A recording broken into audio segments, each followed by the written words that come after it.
Séame permitido que acepte sumamente honrado la condecoración obsequio de mis nietos, cuya distinción preclara deseo compartir entrañablemente con los innumerables y honrados trabajadores anónimos astorganos que unos superan y otros reúnen idénticos merecimientos a los míos. Gracias mil a todos, una vez más. De manera especial a los dignísimos delegados provinciales de Información y Turismo y de Trabajo y alcalde de Astorga, que abrillantan con su presencia la gran confraternización de los medios informativos. Y permitidme también que me retire silenciosamente por el foro para dar paso a la riente juventud. Hace poco más de 100 años, crear un periódico en una ciudad de provincias como Astorga podía rondar la friolera de 5.000 pesetas. Esta historia empieza vendiendo una casa y echando los pies por alto entre la iglesia y un editor atrevido. Era 1904. Nacía un periódico. No era el primero en declararse católico. El pensamiento astorgano fue el tercero en llegar. Y además de la luz de Astorga y el faro astorgano, la ciudad compartía cientos de hojas volanderas. Era una persona que ya irradiaba respeto. Una persona, recuerdo, con sus gafitas, su sombrero, y sé que fue una figura que marcó Astorga. Por razón de edad, yo no lo traté ni nada, pero dentro de mi infancia, y un poco más avanzada mi infancia, sí que me cruzaba con él de las calles. Era cuando entonces a las personas mayores se les cedía la acera y se les decía, usted siga bien o usted lo pase bien. Y eso en algunas ocasiones así fue. Pues mira, fíjate que sí, que además es que vivía cerca de mi casa, un señor mayor, alto, pelo blanco, siempre iba con un par de curas o algo así, por la muralla, y lo veíamos cada vez que iba por la muralla, que no eran muchas, pero lo veía siempre. Y claro, pues mi padre lo saludaba muy respetuosamente porque él era muy respetable. Y encima iba a lo mejor pues con el magistral y con no sé quién, o sea que respeto de pe a pa. El pensamiento era Magín Rebillo, y Magín Rebillo era una figura, a mi juicio, irrepetible. Magín Rebillo en otro sitio que no hubiera sido Astorga, hubiera sido un periodista de una categoría impresionante. Porque Magín Rebillo era un hombre de orquesta. Él componía, ajustaba, no tiraba porque tenía un empleado, Luis, el músico, que es el que tiraba, pero todo lo demás lo hacía él. Yo te digo la verdad, he tenido primero respeto, admiración y gratitud. El pensamiento astorgano es un auténtico milagro. Y yo sabía cosas del día a día. Primero el equilibrio político que había que hacer. Porque lo sé. A principios del siglo XX, un obispo como el padre Vicente podía excomulgar a una publicación como el Heraldo Astorgano, y eso a pesar de la ley de prensa más liberal que pusiera en marcha un astorgano llamado Pío Gullón. Primero ministro de la Gobernación, luego ministro de Estado, justo cuando España decidía declarar la guerra a los Estados Unidos, deseosos de echarnos de Cuba a bombazos y con mentiras. Una cosa que le gustaba siempre era ¿y qué cuenta la gente? ¿Y qué cuenta? Claro, como periodista pues tenía su vista, claro, era lógico que lo hiciera así. Pues yo creo que el premio ese que le dio el obispo en el palacio, ese día fue muy feliz. Ese día fue muy feliz. Yo creo que fue de los días más felices de mi padre. Era de los de sombrero. Sí, y de los que había que respetar a pesar de que su aspecto físico al final de la vida era un poco, bueno, pues andaba un poco doblado por el peso de los años, evidentemente, pero evidentemente era de los de respetar. Astorga ya sabía lo que era leer y escribir, tener un tren a la puerta de casa y politiquear en Madrid hasta conseguir un cuartel con el que hacer de la ciudad, amén de capital de una diócesis, centro artillero con el que soñar en futuro. Se habían perdido las colonias, la guerra de África, había acabado la Primera Guerra Mundial, llegó la dictadura de Primo de Rivera y se acabó en la Segunda República. Hay que pensar que el cambio del siglo XIX al XX, pues fue políticamente tremendo, ¿no? Era la España de la Restauración, después de la gloriosa de Isabel II, con Alfonso XII, la regencia de María Cristina, la guerra de Cuba, el desastre del 98, la entrada de Alfonso XIII, la descomposición del régimen de la Restauración, el carlismo siempre ahí presente y también muy presente en Astorga. Y bueno, había prohombres de la ciudad que, aparte de las tertulias de café, pues seguramente necesitaban dar rienda suelta a su pensamiento en un periódico que seguramente sería de tiradas muy, muy pequeñas, pero además que un elenco de prensa en Astorga propio de una gran ciudad. Sí, yo creo que sí.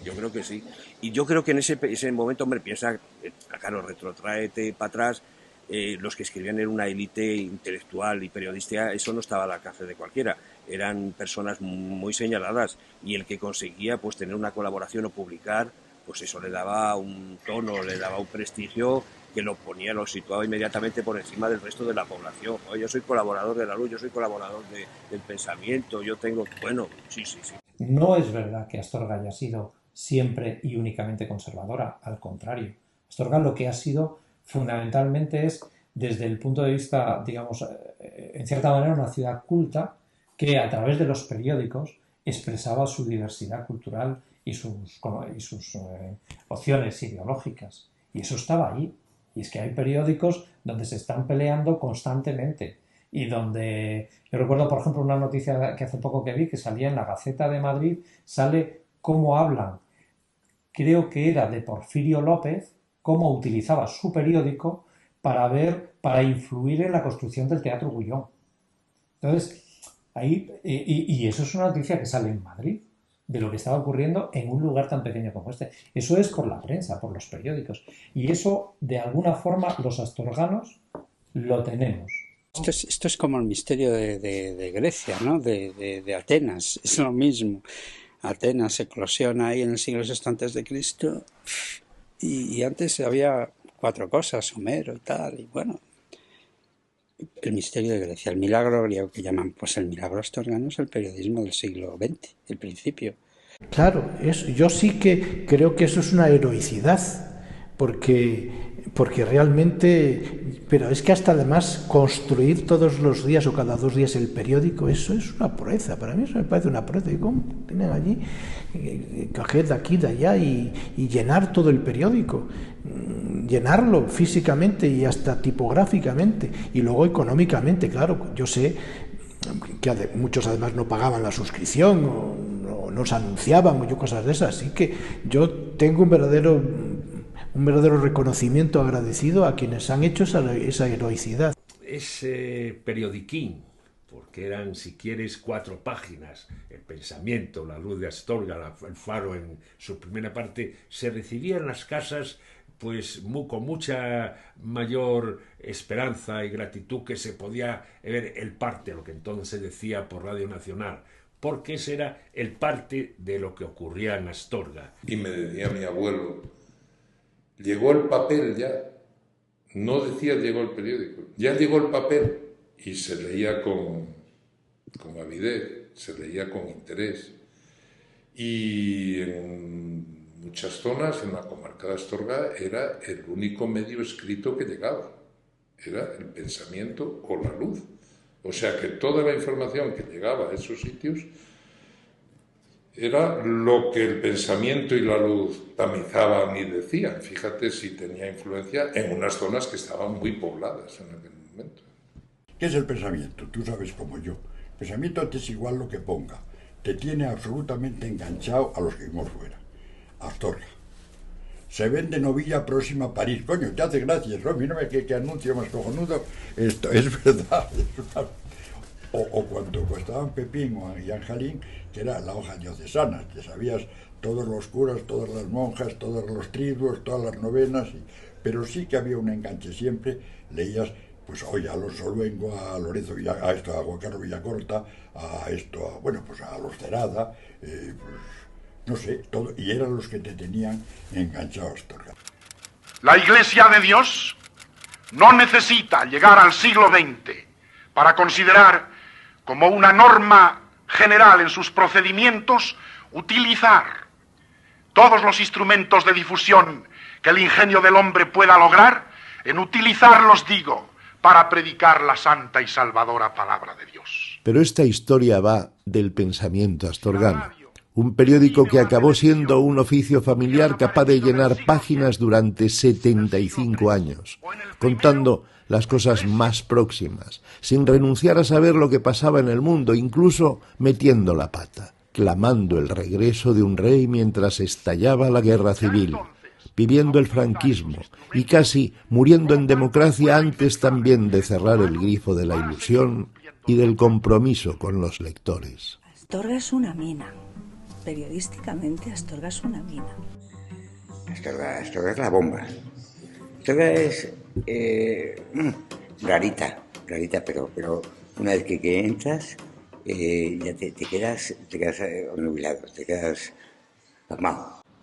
Astorga es una ciudad fundamentalmente de convivencia, plena de cultura y de amistad, que trasciende entre las familias durante generaciones.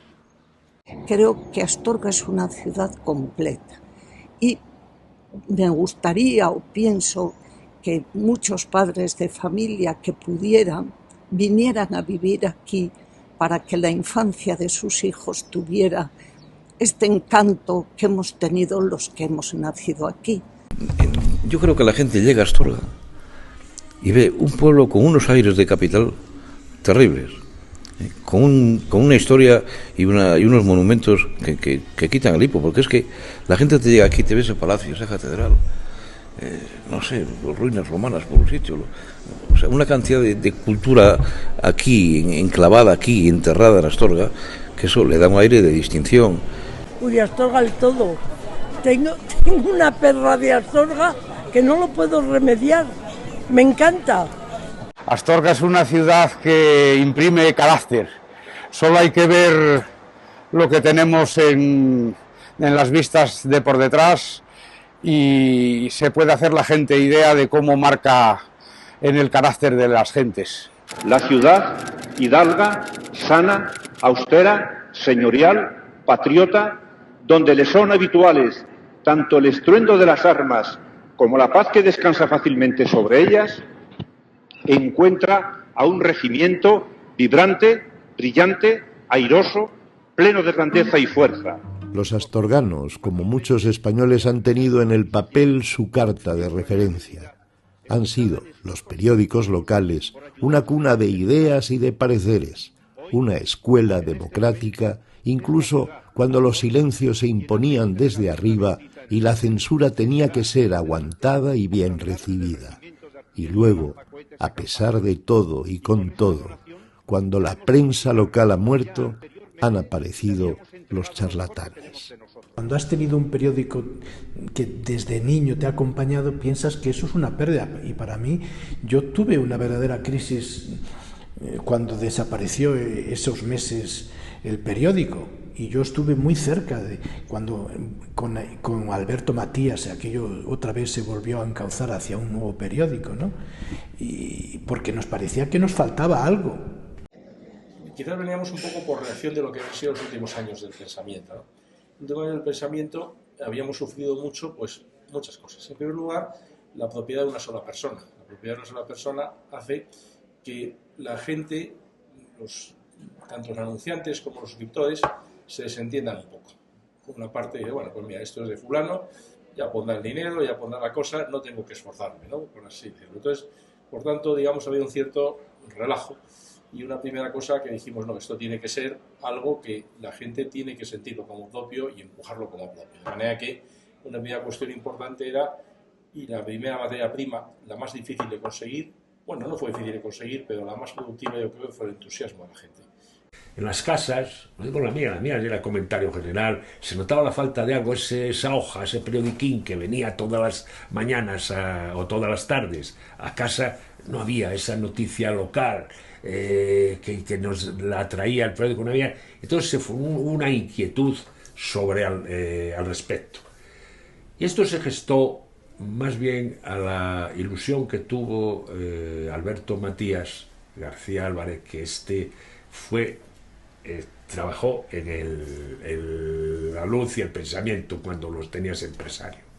Y formó en Madrid, convocó a astorganos y allí se gestó y allí se constituyó la Sociedad Edisa.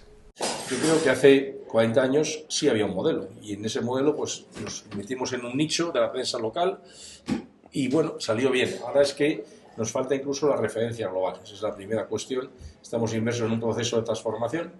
Yo veo una vía de optimismo en el sentido de que como vamos los últimos, el que va al último siempre tiene alguna ventaja de que aprende lo bueno de lo malo de lo que han hecho los demás, pero yo creo que hay un primer problema derivado de eso. Para que no desaparezca el escrito es que tiene una máquina allí en el sótano que esa máquina, el día que empiezan los tornillos a salir, pues igual saltan todos en el mismo día, porque ahora va saltando uno a uno, entonces bueno, pues le van poniendo el remedio uno a uno. El día que salten todos a la vez, pues a lo mejor tiene dificultades para salir durante al menos una temporada, y si tienen que imprimirlo fuera de aquí, se acabó. Tiene un difícil porvenir. Lo que pasa es que es tanto el cariño de Astorga. Tú ten en cuenta que cuando nos llaman del Faro para hacer una publicidad, para poner un anuncio, nunca se mira desde el punto de vista de la rentabilidad. Nunca. Yo desearía que, claro, el Faro, por fortuna, tiene acciones muy diversificadas en este momento, ¿no? Eso es una ventaja, es decir, hay muchos accionistas y siempre ha habido ahí un grupo, una serie de personas de forma altruista llevando el periódico por cariño a la ciudad, después tienen, claro, sus pequeñas servidumbres, eso hay que entender que es inevitable, ¿no? Pero está ahí, y yo confío en que el Faro permanezca como uno de los ejemplos en España de una tradición periodística, digamos, que nunca se perdió. El Faro astorgano siempre se ha considerado una institución más. Entonces es asombroso que uno diga, pero vamos a ver, estamos hablando de la iglesia, el cuartel, el ayuntamiento, la Cámara de Comercio y el Faro astorgano. Es decir, una empresa privada, con una actividad privada, más o menos tal, pero para los astorganos, para nosotros, es una institución. La prensa es una institución. Ahora, mirando hacia atrás, y cuando uno ve el peligro que supone el que desaparezca y que supondría que desaparece seguro la prensa escrita en un lugar tan pequeño después de casi 150 años de historia, pues uno se da cuenta de que efectivamente es una institución. Es que a mí me gusta ir al cementerio. A mí, no, hombre, no es que sea ningún placer, por supuesto, que me da mucha tristeza, pero me gusta ir, y de mis amigos y de gente que se murió así, pues me gusta ir y rezar un Padre Nuestro. Esto se abre todos los días, del año, todos. Nochebuena, Jueves Santo, todos los días se abre el cementerio, todos. Todos tienen un horario de 9 a... Ahora sábados y domingos es solo de mañanas, de 9 a 1, festivos. Pero diariamente siempre está abierto. Mi foto del siglo XXI, bueno, mi foto del siglo XXI sería un panel. Y en ese panel, una de las cosas que acostumbro a hacer cuando me aburro entre foto y foto es fotografiar, retratar a la gente. Entonces debo tener, no sé, igual, no sé, no los he contado, pero 800, 900, 1000 retratos de astorganos diferentes en blanco y negro, ¿no? Que los pillo o bien en la calle, en un acto, nunca, no se entera nadie, nunca. Entonces pero son primeros planos además, o bien en conferencias, o bien en interior o en exterior, ¿no? Pues he ido pillando ahí y entonces haría un panel con todos los astorganos ahí. En ese momento intento que sean buenos retratos, no siempre, porque no siempre están a tiro, yo me muevo también, pero cuando están a tiro los fusilo.